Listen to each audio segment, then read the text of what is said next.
আসলে ভোটের আগের দিন ঢাকার এমন ভুতুড়ে শান্ত রূপ আমাদের সবার জন্যই বেশ অচেনা। এই থমথমে নীরবতার পেছনে কাজ করছে নির্বাচনের টানটান উত্তেজনার কড়া নিরাপত্তা ব্যবস্থা।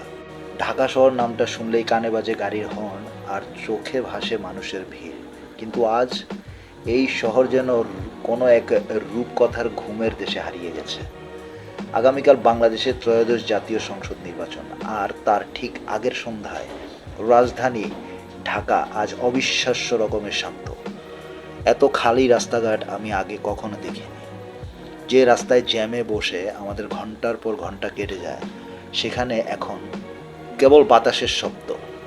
দোকানপাট বন্ধ, গণপরিবহন নেই বললেই চলে। মোড়ে মোড়ে আইন শৃঙ্খলা রক্ষাকারী বাহিনীর কঠোর টহল মনে করিয়ে দিচ্ছে কালকের দিনটা কতটা গুরুত্বপূর্ণ। প্রায় 9 লাখ নিরাপত্তা কর্মী সারা দেশে মোতায়েন করা হয়েছে, যার প্রভাব এই জনশূন্য রাজপথেই স্পষ্ট। 2024-এর সেই উত্তাল জুলাই অগাস্টের পর 1.5 বছর পার হয়ে গেছে। ডক্টর মোহাম্মদ ইউনূসের অন্তর্বর্তীকালীন সরকারের অধীনে দেশ এখন প্রথম বড় পরীক্ষায় নামছে।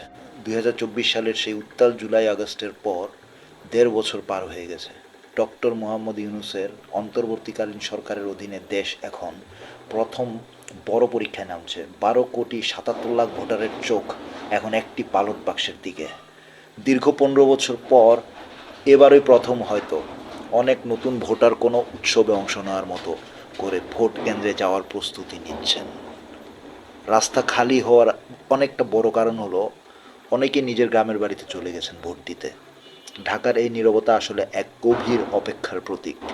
মানুষ শান্তি চায়, চায় একটি সুন্দর আগামীর নিশ্চয়তা।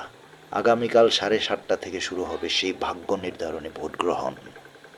একই সাথে হবে জুলাই সনদ ও গণভোটও। সাথে আমাদের পেজটি ফলো করে সাথে থাকবেন। ধন্যবাদ সবাইকে।